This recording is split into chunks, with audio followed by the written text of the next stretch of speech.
Hello students, welcome back to our YouTube channel R N study success point. चलिए बच्चों, एक बार फिर से आज का वीडियो में आपका बहुत बहुत स्वागत है। स्टूडेंट्स, इस वीडियो के माध्यम से हम एक नया चैप्टर स्टार्ट करेंगे और ये चैप्टर क्लास 7th और 8th दोनों में वह स्टार्ट होगा, मेंसुरेशन चैप्टर। तो हम ये फॉर्मूला बता रहे हैं जो कि क्लास 7th के लिए काफ़ी इंपॉर्टेंट है और क्लास 8th के लिए भी काफ़ी इंपॉर्टेंट है। आप बोलोगे सर 7th और 8th आप दोनों को सेम चीज़ क्या करा रहे, कैसे? तो अभी हम पहले ये इंट्रोडक्शन पार्ट है तो इसमें हम फॉर्मूला लिखाएंगे, तो ये 7th के लिए भी है और 8th क्लास के लिए भी है, ठीक है। फिर हम आपको एक्सरसाइज अलग अलग दोनों को करवाएंगे, क्योंकि वो आपको भी हम बिल्कुल बेसिक से फॉर्मूला लिखाएंगे जो कि 7th क्लास के लिए भी पढ़ना है और 8th में भी पढ़ना है। 8th में थोड़ा एक दो फॉर्मूला और एक्स्ट्रा भी होगा तो हम वो भी करवाएंगे, बिल्कुल बेसिक से कराएंगे, ताकि जो 8th में बच्चे आ गए और 7th में वो फॉर्मूला नहीं भी पढ़े हैं या नहीं मेंसुरेशन चैप्टर अच्छे से पढ़े हैं तो उन्हें कोई प्रॉब्लम नहीं हो, ठीक है। तो बिल्कुल हम स्टार्टिंग से कराएंगे। देखो, हम इंग्लिश में लिख भी देंगे बोल और हिंदी में थोड़ा हम बोलेंगे, ताकि आप लोग जो बच्चे हमारे साथ साथ अगर जो लिखना चाहते हैं तो लिख भी लेना, ठीक है। तो सबसे पहले हम लोग बात करते हैं रेक्टेंगल का। तो रेक्टेंगल का देखो, हम लोग जब बात करेंगे, रेक्टेंगल को हिंदी में बोलते हैं स्टूडेंट्स आयत। क्या बोलते हैं? आयत, ठीक है। नाम चलो हिंदी में लिख देते हैं, ठीक है। तो रेक्टेंगल को हिंदी में बोलते हैं आयत। तो देखो, हम फॉर्मूला दो चीज पढ़ेंगे, उसका पेरीमीटर और एरिया। तो हम लोग पेरीमीटर कब निकालते हैं? जब हमें बाउंड्री निकालना हो, जैसे बाउंड्री बताना। जैसे हम यहाँ पे देखो, इमेजिन करो, हम यहाँ से हम एक हमारा ये रूम है कुछ इस शेप में, तो एक ऐसा शेप है रेक्टेंगल में। तो इस शेप को जो ये होता है उसको लंबाई बोलते हैं लेंथ, जिसको डिनोट करते हैं एल से, और ये जो है इसको चौड़ाई बोलते हैं ब्रेथ, जिसको डिनोट करते हैं बी से, ठीक है। तो लेंथ और ब्रेथ ये तो आपको समझ में आ गया होगा, ठीक है। लेंथ क्या होता है, ब्रेथ क्या होता है, लंबाई और चौड़ाई। अब हमें जैसे हम यहाँ से स्टार्ट किए और तार घेर रहे थे इस तरह से पूरा यहाँ से लेकर के यहाँ तक, जब हमें ये निकालना तब हमें बाउंड्री यानी कि इसका यहाँ से लेकर के पूरा यहाँ से लेकर के यहाँ तक, तब हमें इसको पेरीमीटर निकालेंगे यानी कि परिमाप निकालते हैं। जब ये खाली जगह आपको दिख रहा है ना, ये जितना स्पेस, ये जैसे आपका रूम में कितना स्पेस है, कितना जगह है, वो क्या निकालोगे आप लोग? तब क्या निकालोगे? एरिया निकालोगे। समझ में आ रहा है ना? एरिया का फॉर्मूला कब लगाना है और पेरीमीटर का कब लगाना है, यानी कि परिमाप का सूत्र जो है कब लगाना है और क्षेत्रफल का कब लगाना है। तो पेरीमीटर ऑफ रेक्टेंगल जो होता है स्टूडेंट्स, पेरीमीटर ऑफ रेक्टेंगल, तो जो रेक्टेंगल का परिमाप यानी कि आयत का परिमाप, वो क्या होता है? देखो, पेरीमीटर मतलब ही होता है सम ऑफ ऑल साइड्स। तो सम ऑफ ऑल साइड मतलब क्या होता है? ये सभी को जोड़ दो, आ जाएगा, ठीक है। तो ये फॉर्मूला कैसे, 2 ब्रैकेट में l प्लस बी, ये कैसे फॉर्मूला आया थोड़ा हम ये भी समझाएंगे। देखो, लेंथ प्लस ब्रेथ, फिर लेंथ प्लस ब्रेथ, ठीक है। ये हम, हालांकि ये आपको ये नहीं करना है, हम समझाने के लिए बता रहे हैं। तो एल और एल कितना एल हो गया स्टूडेंट्स? 2l। बी और बी कितना हो गया? 2b। 2 यहां से कॉमन ले लिए, ब्रैकेट क्या आ गया? l प्लस बी, ठीक है। तो ये होता है, ये फॉर्मूला आया, यानी कि आयत का परिमाप 2 ब्रैकेट में length plus breadth. After then देखो जो था बच्चों, वो क्या था? एरिया। एरिया ऑफ रेक्टेंगल क्या था? एरिया ऑफ रेक्टेंगल यानी कि आयत का क्षेत्रफल। तो आयत का जो क्षेत्रफल होता है, क्षेत्रफल मतलब यह स्पेस जो एरिया होगा, वो क्या होता है? एल इंटू में बी, ठीक है। हमेशा साइड को साइड से मल्टीप्लाई कर दो, एरिया आ जाएगा। तो यहाँ पे एक साइड लेंथ है, दूसरा साइड ब्रेथ है, तो एल इंटू बी आ गया, ठीक है। यहाँ से अगर जो हमें ना कभी कभी डायगोनल भी निकालने के लिए दे देता है रेक्टेंगल का, तो ये डायगोनल हम कैसे निकालेंगे ये आपको अभी हम ट्रायंगल में बताएंगे, पाइथागोरस थ्योरम, ठीक है। वहां से ये आता है कैसे, ठीक है। तो यहाँ पे हम अभी हम डायगोनल के लिए देखो, फॉर्मूला तो ऐसे हमें पता है क्या होता है, L square plus under root L square plus B square. लेकिन ये चीज कैसे आया, अभी हम आपको पहले ट्रायंगल समझाएंगे, फिर हम इसे भी समझाएंगे आपको कैसे आया, ठीक है। डायगोनल को हिंदी में विकर्ण बोलते हैं। तो आयत का विकर्ण जो होता है वो क्या होता है? अंडर रूट यानी कि वर्गमूल L square plus B square, ठीक है। तो आप हिंदी में जो लिखना है, हम जैसे जैसे बोलते जा रहे हैं ना, आप सुन के लिखते भी जाना, ठीक है। और ये फॉर्मूला तो एकदम याद कर लेना है, समझ लेना है, एकदम दिमाग में बिठा लेना है, जिस तरह से हम समझा रहे हैं। आपको रटने की भी जरूरत नहीं है, चीजों को 2 बार 3 बार अच्छे से समझोगे आ जाएगा। अब दूसरा फिगर की बात करते हैं हम लोग, स्क्वायर के बारे में, ठीक है। स्क्वायर को हिंदी में क्या बोलते हैं बच्चों? वर्ग। क्या बोलते हैं? वर्ग। तो जो वर्ग का क्षेत्रफल होता है वो पहले तो हम स्क्वायर निकाल बना लेते हैं, ठीक है। ये इमेजिन कर लो, ये हमारा क्या था? स्क्वायर है, ये क्या है? वर्ग है। तो इसका जो साइड है, ये भी साइड, ये दोनों बराबर है, तो हर एक साइड को हम ए यूनिट मान लेते हैं। मान लो ये भी ए है, ये भी ए है, ठीक है। तो सबसे पहले हम इसका पेरीमीटर अगर जो निकालेंगे, पेरीमीटर ऑफ स्क्वायर, स्क्वायर का पेरीमीटर। स्क्वायर का जो पेरीमीटर होता है बच्चों, पेरीमीटर ऑफ स्क्वायर यानी कि जो आयत का परिमाप होता है वो होता है 4 इंटू में साइड, 4 गुने में भुजा। साइड को यहाँ पे हम ए डिनोट किया है तो 4a, ठीक है, या 4 इंटू साइड। समझ में आ रहा है? आई होप कि यहाँ तक समझ में आ रहा होगा। आफ्टर देन था स्टूडेंट्स एरिया ऑफ स्क्वायर। क्या था? एरिया ऑफ स्क्वायर यानी कि वर्ग का क्षेत्रफल। तो वर्ग का क्षेत्रफल जो होता है बच्चों वो क्या होता है? भुजा गुने में भुजा यानी कि साइड इंटू साइड। यहाँ पे भी साइड इंटू साइड, यहाँ पे दोनों साइड ए ही है तो ए का स्क्वायर यानी कि भुजा गुने भुजा, भुजा का वर्ग होता है। ठीक है, आ रहा समझ? अब क्या होगा, कभी कभी आपको एक और फॉर्मूला पढ़ना होगा एरिया निकालने के लिए। जब आपको ना डायगोनल दिया भी करना, मतलब देखो एक डायगोनल हमारा ये दिया हुआ इस तरह से, ठीक है, ये डायगोनल है एक, और एक डायगोनल ये है यानी कि D1, और इसको हम मान लेते हैं D2। ये आपको अगर जो डायगोनल दिया होगा ना तो आप कैसे एरिया निकालोगे, तो आप कैसे क्षेत्रफल निकालोगे। तो यहाँ से हम और एक फॉर्मूला लिख रहे हैं, area of square equal to 1/2 into D1 into D2। ठीक है, याद रखना ये सब, यानी कि 1/2, एक दोनों जो विकर्ण होगा उसका गुणनफल। ठीक है, 1/2 D1 इंटू D2। हिंदी में तो फॉर्मूला आप यही याद करोगे, D1 D2 4AL into B. ठीक है, बस नाम यहाँ पे वर्ग का क्षेत्रफल। यहाँ तक समझ में आ गया? यहाँ से हम दो फिगर की बात किए, एरिया और स्क्वायर के बारे में। अभी हम बिल्कुल सिंपल फिगर की बात कर रहे हैं। ठीक है, आफ्टर देन देखो अब क्या होगा। तीसरा जो फिगर है, थोड़ा सा हम यहाँ पे बात कर लेते हैं सर्कल का। किसके बारे में बात कर लेते हैं बच्चों? सर्कल के बारे में। तो सर्कल में पता है कि एक सेंटर होता है और सेंटर से एक जो लाइन जाता है जिसको हम क्या बोलते हैं? रेडियस यानी कि त्रिज्या बोलते हैं। और त्रिज्या का दुगुना जो होता है, मान लो जैसे ये पूरा लाइन होता है ना, या ये पूरा यहाँ तक होता है तो उसको डायमीटर बोलते हैं। तो सबसे पहले आपको बता दें जो डायमीटर होता है वो क्या होता है? 2 इंटू आर, मतलब 2 गुने में त्रिज्या, 2 गुने में 2 इंटू रेडियस होता है। ठीक है, और यहाँ से अगर जो हमें रेडियस निकालना होता है तो वो क्या होता है? D/2। जितना डायमीटर है उसको 2 से डिवाइड कर दो। ठीक है, आ रहा समझ में यहाँ तक? ये तो दो फॉर्मूला इजी था, ये तो आप लोग बचपन में ही पढ़े होंगे, ये दोनों चीज आप लोग बचपन में पढ़े होंगे। ठीक है, तो आई होप कि यहाँ तक तो आपको समझ में आ रहा होगा। अब हम बात करते हैं एरिया का और पेरीमीटर का। तो देखो यहाँ पे क्या होता है ना कि जो पेरीमीटर ऑफ सर्कल भी होता है, लेकिन हम पेरीमीटर ऑफ सर्कल को नहीं बोल के इसको हम बोलते हैं सरकमफ्रेंस ऑफ सर्कल, यानी कि वृत्त का परिमाप नहीं बोल के हम बोलते हैं वृत्त का परिधि। ठीक है, यहाँ पे हम किसकी बात कर रहे थे? देखो यहाँ पे थर्ड में हेडिंग भी नहीं डाले, इधर बगल में डाल देते हैं सर्कल्स। ठीक है, यानी कि सर्कल के बारे में, वृत्त के बारे में बात कर रहे हैं। किसके बारे में? वृत्त। सर्कल को हिंदी में वृत्त बोलते हैं, ध्यान से समझना। ठीक है, काफी बच्चों को तो हिंदी पता भी नहीं होगा, सर्कल को बोल देंगे सर्कल ही बोलते हैं और क्या बोलते हैं। ठीक है, या बच्चों गोला बोलते हैं, तो गोला भी आगे जाकर बताएंगे आप लोग, 8th क्लास वाले बच्चे पढ़ेंगे या 9th में जाओगे तब पढ़ोगे। स्फीयर वो 3D फिगर होता है, अभी तक हम 2D की बात करें। तो यहाँ से क्या था, सबसे पहले हम लिखेंगे सरकमफेरेंस ऑफ सर्कल, यानी कि वृत्त का परिधि। ठीक है, ये पेरीमीटर ही है एक तरह समझो। ठीक है, यही बाउंड्री, ये पूरा यहाँ से लेकर के यहाँ तक, तो ये होता है 2πr। अब बोलोगे सर ये पाई क्या होता है? तो पाई 22 जो 8th में होंगे बच्चे पढ़ के आएंगे तो बता देंगे, 22/7। जो 7th में है वो भी 6 में पढ़े होंगे सर्कल वाले चैप्टर में। तो पाई की वैल्यू या तो 22/7 22/7 रखना, कभी कभी 3.14 भी दिया होता है। ठीक है, तो परेशानी होना। तो वृत्त का परिधि 2πr। आगे उसके बाद था क्या?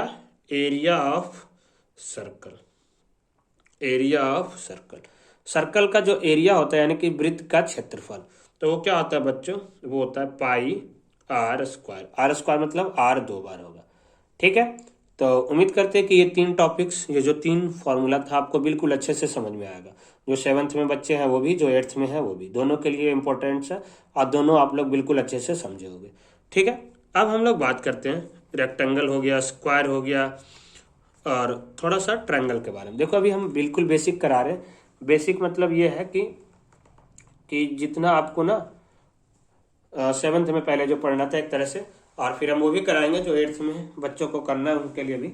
और जो 7th में बच्चों है वो भी सीख लेंगे और अच्छी बात है। और उसके बाद जो 8th में है, जो 7th में नहीं पढ़े थे उनके लिए भी अच्छी बात है, वो भी सीख लेंगे। अब देखो हम यहाँ से बात करते हैं ट्रायंगल का। किसके बारे में बात करते हैं? ट्रायंगल।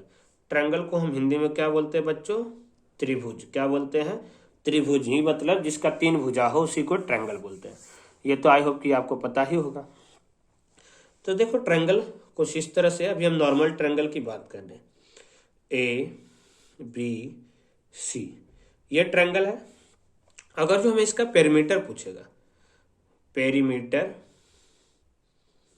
ऑफ ट्रायंगल, यानी कि वृत्त का, सॉरी त्रिभुज का परिमाप, the sum of all sides. क्या होता है? Sum of all sides. ठीक है, सभी भुजा का योग, मतलब तीनों साइड को जोड़ देना है। मान लो एक 3 है, एक 4 है, 5 सेंटीमीटर का ट्रायंगल है, तो ये तीनों को ऐड कर देंगे, ये आ जाएगा। ठीक है, तब त्रिभुज का परिमाप क्या होगा? सभी भुजा का योग। ठीक है, उम्मीद करते ये भी समझ में आ गया होगा। ठीक है, अब ट्रायंगल का ना एरिया डिपेंड करता है कि वो किस तरह का ट्रायंगल है, मतलब वो किस तरह का त्रिभुज है, उसके आधार पे। सबसे पहले हम एक ट्रायंगल का एरिया निकालते हैं जब उसका हमें बेस और हाइट दिया। जैसे ये ट्रायंगल है, ये ट्रायंगल है, जो कि 7th में आपको यही पढ़ना है। ठीक है, अब मान लो ये, इसे हम बोलते हैं हाइट, मतलब क्या होगा? शीर्ष लंब होता है, हिंदी में बोलते हैं। ठीक है, इसको हाइट है, और ये जिस पे हाइट होगा उसको हम बोलेंगे बेस, मतलब आधार। तो जिसको हम डिनोट करते हैं बी से, ये हाइट है। शीर्ष लंब एल्टीट्यूड होता है, जिसको हम डिनोट करते हैं एच से। समझ में आ रहा है स्टूडेंट्स?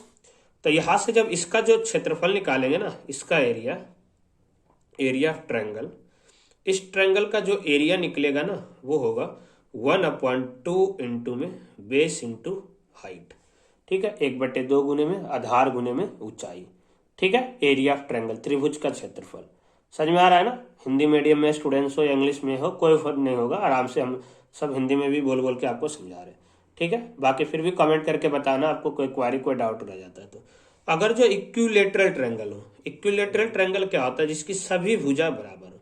जैसे हम एक ट्रायंगल लिए जिसके तीनों साइड मान लो ए सेंटीमीटर है, ये भी ए सेंटीमीटर है, ये भी ए सेंटीमीटर है, ये भी ए सेंटीमीटर है।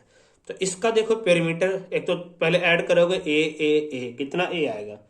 3a, मतलब 3 + 3, जैसे 2 + 2 + 2 तो 6, यानी कि हम सीधा बोल सकते हैं 2 × 3। तो पेरीमीटर जो आएगा, इसका जो पेरीमीटर आएगा इक्विलेटरल ट्रायंगल की, किसकी बात कर रहे हैं यहाँ पे? इक्विलेटरल ट्रायंगल की। तो पेरीमीटर ऑफ इक्विलेटरल ट्रायंगल को क्या बोलते हैं बच्चों? समद्विबाहु त्रिभुज, जिसकी सभी भुजा बराबर हो। ठीक है, जिसकी सभी भुजा बराबर हो, इक्विलेटरल ट्रायंगल। तो पेरीमीटर ऑफ इक्विलेटरल ट्रायंगल जो होता है वो होता है 3 इंटू में साइड, जितना 3 गुने भुजा। देखो यहां से एक हम इंटरेस्टिंग फैक्ट बताते हैं आपको ना। किसी भी तरह का अगर जो कोई भी रेगुलर पॉलीगॉन हो, मतलब रेगुलर पॉलीगॉन है जिसकी जितने भी साइड होगा, और अगर जो सभी भुजा बराबर है ना, तो उसको उतने से मल्टीप्लाई कर दो। जैसे एक पेंटागन है, षटभुज है जिसकी 5 भुजा है, पांचों भुजा बराबर है तो 5 इंटू साइड कर देना। हेक्सागन है तो 6 इंटू साइड कर देना। ठीक है, इसलिए यहाँ पे ट्रायंगल था तो 3 इंटू साइड, स्क्वायर था, चारों भुजा बराबर था तो 4 गुने साइड हो गया। ठीक है, तो इस तरह से आप लोग निकाल सकते हो। ठीक है, अगर जो हम इसका एरिया की बात करते हैं, एरिया ऑफ इक्विलेटरल ट्रायंगल, तो एरिया ऑफ इक्विलेटरल ट्रायंगल यानी कि समबाहु त्रिभुज का क्षेत्रफल जो होता है वो होता है √3/4a²। ठीक है, क्या होता है? √3/4a²। ठीक है, तो आई होप कि ये भी चीज आपको समझ में आ गया होगा। और अब हम ट्रायंगल की बात करेंगे, एक ऐसा ट्रायंगल जो राइट एंगल ट्रायंगल होगा। देखो अब यहां से वो चीज जो हम आपको छुड़वाए थे ना डायगोनल के बारे में, वो चीज हम यहां से आपको बताएंगे। मान लो एक राइट एंगल ट्रायंगल है जिसका राइट एंगल बी पे है, और राइट एंगल के सामने जो साइड है वो हाइपोटेनस होता है, यानी कि कर्ण बोलते हैं, और जिस पे राइट एंगल बन रहा है वो बेस होता है, और ये क्या होता है? परपेंडिकुलर होता है। ठीक है, तो PBH यहां तक तो आ गया होगा समझ में। ठीक है, तो देखो यहां से क्या था कि हमें हाइपोटेनस दिया, परपेंडिकुलर दिया, बेस। तो सबसे पहले अगर जो हम इसका, देखो आप लोग ना पैथागोरस थ्योरम पढ़े थे, पैथागोरस थ्योरम ट्रायंगल चैप्टर में पढ़ाए होंगे। तो पैथागोरस थ्योरम क्या होता है कि H² = P square plus B square, ठीक है। हाइपोटेनस का स्क्वायर इक्वल टू क्या होता है, perpendicular square plus base square, ठीक है। अब यहीं से ये चीज जो ट्रायंगल वाला पार्ट हम अभी अब छुड़वाए थे ना आपको, यहाँ भी देखो क्या होगा, यहाँ भी हम वहीं से अब देखो ये कराए थे। अब देखो समझना चीजों को, ये राइट एंगल ट्रायंगल है, तो जो डायगोनल है वो हाइपोटेनस हो गया, ये परपेंडिकुलर हो गया, बेस हो गया। तो एच स्क्वायर इक्वल टू, यानी कि यहाँ से डायगोनल का स्क्वायर जो होगा वो क्या होगा, लेंथ का स्क्वायर प्लस बी स्क्वायर, ये स्क्वायर था इधर आके रूट हो गया, तो इसलिए डायगोनल का ये फॉर्मूला बन गया था। समझ में आ रहा है, तो यही से यहाँ से था, ये पाइथागोरस थ्योरम से ही था, ठीक है। आई होप कि आपको समझ में आ रहा होगा। अब देखो यहां से हम बताए थे कि राइट एंगल ट्रायंगल जो होता है ना, उसका एरिया कैसे निकालते हैं। Area of right angle triangle, तो जो राइट एंगल ट्रायंगल का एरिया होता है वो होता है 1/2 इंटू, देखो एक्चुअली बेस इंटू हाइट ही होता है, लेकिन यहाँ पे जो हाइट है ना वो क्या हो गया, परपेंडिकुलर हो गया, तो इसलिए 1/2 इंटू पी इंटू बी, 1/2 गुने ये पी मतलब लंब गुने आधार, या आधार गुने लंब आप बोल सकते हो, ठीक है। उसके बाद देखो क्या था, ये तो ट्रायंगल इतना हो गया। अब जो एक फॉर्मूला बता रहे हैं वो 8th क्लास के लिए है, ठीक है। हीरोज फॉर्मूला के बारे में वो 8th क्लास के बच्चे हैं उनके लिए है, और जो 7th में है वो भी सीख लेंगे तो काफी अच्छी बात है। 8th में भी देखो जिनका थोड़ा सा आर एस अग्रवाल वगैरह बुक से पढ़ रहे हैं तब वो तो हीरोज फॉर्मूला पढ़ेंगे भी, अदरवाइज वो 9th में जाके पढ़ेंगे। लेकिन हम यहाँ पे समझा देते हैं कि अगर जो कोई ऐसा ट्रायंगल हो जिसमें ना वो बेस हाइट दिया हो, ना वो इक्विलेटरल ट्रायंगल हो, ना वो राइट एंगल ट्रायंगल हो, तब कैसे निकालेंगे, मतलब तीनों साइड सिर्फ हमें दिया होगा ना, तो हम ट्रायंगल का एरिया जो है किस तरीके से निकालेंगे। तो उसके लिए हम कैसे फॉर्मूला यूज करेंगे, उसके लिए हम यूज करते हैं हीरोन्स फॉर्मूला, जो कि 9th क्लास में आपका पूरा एक चैप्टर ही है इस पर, ठीक है। तो ध्यान से समझना है इस चीजों को, ठीक है। हीरोन्स का सूत्र बोलते हैं तो area of triangle by Heron's formula, ठीक है, हीरोन्स फॉर्मूला। तो हीरोन्स फॉर्मूला जो होता है बच्चों वो क्या होता है, थोड़ा चीजों को समझना, ठीक है। तो हीरोन्स फॉर्मूला से देखो सबसे पहले हम क्या करते हैं, मान लो हमारे पास ये ट्रायंगल है, ये ट्रायंगल है जिसका एक साइड ए है, दूसरा साइड बी है, तीसरा साइड सी है, जो भी है, यहाँ पे 8, 5, 6 कुछ भी हो सकता है, यहाँ पे ए बी सी मान लिए। तो सबसे पहले हम लोग सेमी पेरीमीटर निकालते हैं, एस मतलब अर्ध परिमाप, सेमी पेरीमीटर, एस मतलब क्या होता है बच्चों, सेमी पेरीमीटर मतलब अर्ध परिमाप। तो अर्ध परिमाप जो एस होता है वो कैसे निकालते हैं, वो निकालते हैं ए प्लस बी प्लस सी बटे में 2, ठीक है। आधा परिमाप मतलब क्या होता है, पूरा परिमाप क्या होता है, ए प्लस बी प्लस सी, तो आधा परिमाप क्या होगा, ए प्लस बी प्लस सी बटे 2, यानी कि सेमी पेरीमीटर ये हो गया। जब सेमी पेरीमीटर हो जाएगा तब इसका एरिया जो निकलेगा, इसका एरिया जो निकलेगा वो निकलेगा अंडर रूट ब्रैकेट में S minus A, S minus B, S minus C, ठीक है। ये इस तरह से हम एरिया निकालेंगे। जो 7th में अभी परेशान मत हो, आप जब दोबारा 8 में आओगे आपको हम दोबारा से समझाएंगे, ठीक है। और जो 8th में है तो उनके लिए तो जो भी एनसीईआरटी बुक है वो भी नहीं है, 9th में दिया हुआ। बाकी जो अदर बुक से पढ़ रहे हैं, R D Sharma, R S Agrawal, हालांकि जो 8th में बच्चे वो सीखेंगे तभी उनके लिए इंपॉर्टेंस रहेगा, ठीक है, ताकि आपको 9th में जाके परेशानी नहीं हो चीजों को समझने में। ओके स्टूडेंट्स, तो आई होप कि ये जो है ट्रायंगल के बारे में देखो हम बहुत सारे फॉर्मूला पढ़े, और आई होप कि आपको अच्छे से समझ में आया होगा।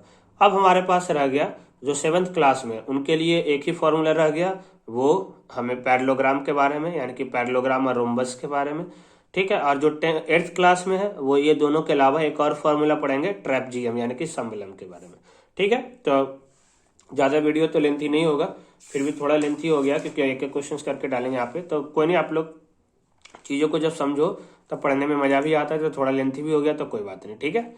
बस आप लोग चीजों को समझो, हमारा ये मोटो है कि आपकी जो बेस है ना वो काफी मजबूत हो जाए, ताकि एक बार आप जो बेस मजबूत हो जाएगा ना तो आप लोग चीजों को अच्छे से समझोगे। कॉन्सेप्ट इज पावर, ठीक है, क्या है, कॉन्सेप्ट इज पावर। अगर जो आपका कॉन्सेप्ट क्लियर है तो आप लोग किसी भी चीज को समझोगे तो आराम से कर सकते हैं। आपको क्वेश्चन हम समझा भी दिए, आपको फॉर्मूला ही नहीं पता है कि क्या लगाना है क्या नहीं लगाना है, तो आप लोग क्या कर पाओगे, ठीक है। इसलिए कॉन्सेप्ट को क्लियर रखना बहुत जरूरी है। अगर जो मैथ आप पढ़ रहे हैं तो कॉन्सेप्ट क्लियर होना काफी इंपॉर्टेंट है, ठीक है। तो आई होप कि आप लोग चीजों को समझ पा रहे होंगे। अब हम लोग करेंगे किसके बारे में, जो नेक्स्ट है वो पैरेललोग्राम, ठीक है। शॉर्ट फॉर्म में हम लोग लिखते हैं पैरेललोग्राम। पैरेललोग्राम को हम इसे क्या बोलते हैं, समांतर चतुर्भुज। क्या बोलते हैं, समांतर चतुर्भुज, ठीक है। तो आई होप कि आपको समझ में आ रहा होगा। अब देखो पैरेललोग्राम को बोलेंगे समांतर चतुर्भुज। तो समांतर चतुर्भुज का जो क्षेत्रफल होता है स्टूडेंट्स वो क्या होता है? ठीक है, सबसे पहले हम इसका देखो, अगर इसका पेरीमीटर पूछ दिया तो पेरीमीटर बिल्कुल सेम होगा। पेरीमीटर जो होगा वो सेम होगा जो रेक्टेंगल का होगा। इसमें भी लंबाई चौड़ाई जितना भी दिया होगा सबको प्लस कर देंगे जितने भी साइड दिया होगा। तो एरिया ऑफ पैरेललोग्राम सीधा हम बात करते हैं एरिया ऑफ पैरेललोग्राम। देखो उससे पहले हम थोड़ा सा डायग्राम बना देते हैं, क्योंकि चीज़ों को डायग्राम ही आपको आधा चीज़ क्या कहना चाह रहा है ना वो डायग्राम के माध्यम से आप लोग समझ पाएंगे। ठीक है, ये पैरेललोग्राम है। और तो देखो पैरेललोग्राम में क्या होता है कि आपको क्या क्या गिवन होगा एरिया निकालने के लिए। या तो आपको इस तरह से एक हाइट दिया होगा, एल्टीट्यूड जो हम ट्रायंगल में पढ़े थे, और जिस पे हाइट होता है उसको हम बोलते हैं बेस, मतलब आधार। तो जो एरिया ऑफ पैरेललोग्राम होता है वो होता है बी इंटू एच। इसमें कंफ्यूज बिल्कुल नहीं होना है। ये नहीं सोचना कि सर कहीं यहाँ पे 1/2 तो भूल लेंगे। 1/2 बी इंटू एच होता है ट्रायंगल का, और बी इंटू एच होता है किसका? पैरेललोग्राम का। ठीक है, तो आई होप कि ये चीज सारे चीज आपको समझ में आ रहा होगा और सारा कॉन्सेप्ट भी आपका क्लियर हो रहा होगा। ओके स्टूडेंट्स, नाउ अब हम बात करते हैं, ये तो था पैरेललोग्राम का, इसका एरिया वही और रोम्बस का। तो देखो एक रोम्बस जो होता है वो एक पैरेललोग्राम भी होता है। तब एक तो हो जाएगा बी इंटू एच हो जाएगा, यानी कि समचतुर्भुज। ठीक है, रोम्बस पता है ना किस तरह से होता है, अभी हम बता देते हैं। स्क्वायर के जैसा होता है, बस उसके ऑल एंगल्स इक्वल नहीं होता है, सब सारा साइड इक्वल होता है। ठीक है, ये रोम्बस है। तो एक तो हमें ऐसे दिया होगा बी इंटू एच, इस तरह से बेस, ये हाइट। तो हम एरिया ऑफ रोम्बस लिख सकते हैं, एरिया ऑफ रोम्बस, यानी कि समचतुर्भुज हिंदी में बोलते हैं इसको। ठीक है, तो एरिया ऑफ रोम्बस जो होगा वो हम क्या लिख सकते हैं, एक तो यही बी इंटू एच, और क्योंकि ये स्क्वायर के भी जैसा होता है, ऑल साइड्स इक्वल होता है, तो अगर जो हमें डायगोनल दिया होगा, मान लो इस तरह से, आपको इसी डायग्राम में हम बना देते हैं कि मान लो आपको इस तरह से डायगोनल दिया हो। ठीक है, तो एक डायगोनल होता है D1 और दूसरा डायगोनल क्या होता है D2। तो जो एरिया ऑफ रोम्बस होगा, समचतुर्भुज का जो क्षेत्रफल होगा वो क्या होगा, 1/2 गुने में D1 इंटू में D2। ठीक है, तो उम्मीद करते हैं कि आप लोग ये सारे चीज समझ पा रहे होंगे बिल्कुल अच्छे तरीके से। ठीक है, तो हम बताए थे 7th क्लास में जो थे उनके लिए तो यहीं तक इम्पोर्टेंट था, और बाकी वैसे आप लोग चीज लो, आगे क्लास में जाकर तो सीखना है ही। ठीक है, एक आप जो 8th क्लास में जो बच्चे हैं उनके लिए क्या और इम्पोर्टेंट है, ट्रेपेजियम। ट्रेपेजियम और 7th वाले आप लोग समझ लो ट्रेपेजियम कैसा होता है। ठीक है, तो ट्रेपेजियम देखो क्या होता है, जिसका ऐसा क्वाड्रिलेटरल, जिसका एक साइड, एक अपोजिट साइड का पेयर तो होगा पैरेलल होगा, बाकी जो होगा वो क्या होगा, नन पैरेलल होगा। ठीक है, तो ये ए बी सी डी, इसमें ये साइड क्या है, पैरेलल है। मतलब पैरेलल मतलब समझा, ट्रेपेजियम को हम लोग बोलते हैं, ठीक है, समलम। क्या बोलते हैं, समलम। तो एक तो समांतर भुजा होता है, बाकी दो भुजा असमांतर होता है।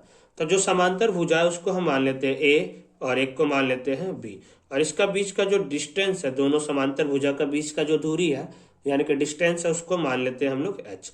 ठीक है स्टूडेंट्स, तब इसका जो एरिया आएगा, पेरीमीटर तो ऐसे निकाल लोगे सभी साइड का सम। तो जो समलम का क्षेत्रफल होता है, यानी कि एरिया ऑफ ट्रेपेजियम जो होता है, area of trapezium, area of trapezium, तो जो ट्रेपेजियम का एरिया होता है बच्चों वो होता है 1/2 इंटू में sum of parallel side, sum of parallel sides into में डिस्टेंस बिटवीन देम। थोड़ा इसको हम शॉर्ट फॉर्म में भी लिखेंगे, डिस्टेंस बिटवीन देम। ठीक है, यानी कि 1/2 गुने में समांतर भुजा, यहाँ पे पैरेलल साइड्स को हम क्या डिनोट किए, a प्लस बी से, तो 1/2 इंटू ए प्लस बी इंटू में डिस्टेंस बिटवीन देम यानी कि हाइट। ठीक है स्टूडेंट्स, ठीक है, तो ये इस तरह से हम लोग ट्रेपेजियम का एरिया निकाल लेंगे। तो ये था आपका पूरा इंपॉर्टेंस फॉर्मूला। देखो ये 7th और 8th दो 2D में पढ़ना था। अब 8th वालों आप ये नहीं सोचना कि आपका अभी इतना ही है। ठीक है, ये तो आप 2D फिगर के बारे में पढ़ रहे थे, सारे प्लेन फिगर के बारे में पढ़ रहे थे जिसे हम ड्रॉ कर सकते कॉपी पे। अब हम लोग 3D फिगर, जो आपका एक एक्सरसाइज है स्टूडेंट्स 11.3 जो है 4, वो आपको जो क्या करना है पता, उसमें आपको 3D फिगर के बारे में पढ़ना है, क्यूबॉइड के बारे में, क्यूब के बारे में और सिलेंडर के बारे में। तो इससे हम अलग से वीडियो अपलोड करेंगे, क्योंकि हम ये 7th 8th थोड़ा सा कंबाइंड करा रहे थे। आपको हम 8 वालों को अलग से वीडियो उसमें अपलोड करेंगे, आपको जब समझाएंगे। पहले आपको हम 11.1 11.2 करा देंगे, उसके बाद समझाएंगे, उसका भी वीडियो अपलोड करेंगे। ओके, तो आई होप कि ये जो आज का इम्पोर्टेंस फॉर्मूला था ये आप लोग बिल्कुल अच्छे से समझे होंगे और आज के बाद बिल्कुल भी नहीं भूलोगे आप लोग। ठीक है, एक प्रॉमिस करना कि आप लोग बिल्कुल भी नहीं भूलोगे और अच्छे से याद करोगे। कमेंट में रिप्लाई जरूर करना कि कितना चीज़ों को आप लोग समझ पाए इससे और इससे आपको कितना बेनिफिट हो रहा है। और अच्छा लगे तो अपने दोस्तों में ग्रुप में जहाँ शेयर करें, वीडियो को लाइक करें। ठीक है, ताकि ज़्यादा स्टूडेंट्स इसका बेनिफिट ले सके। तो फिर मिलते हैं बच्चों अगले क्लास में। जब तक आप लोग घर पे सेफ रहिए, सुरक्षित रहिए। जय हिंद।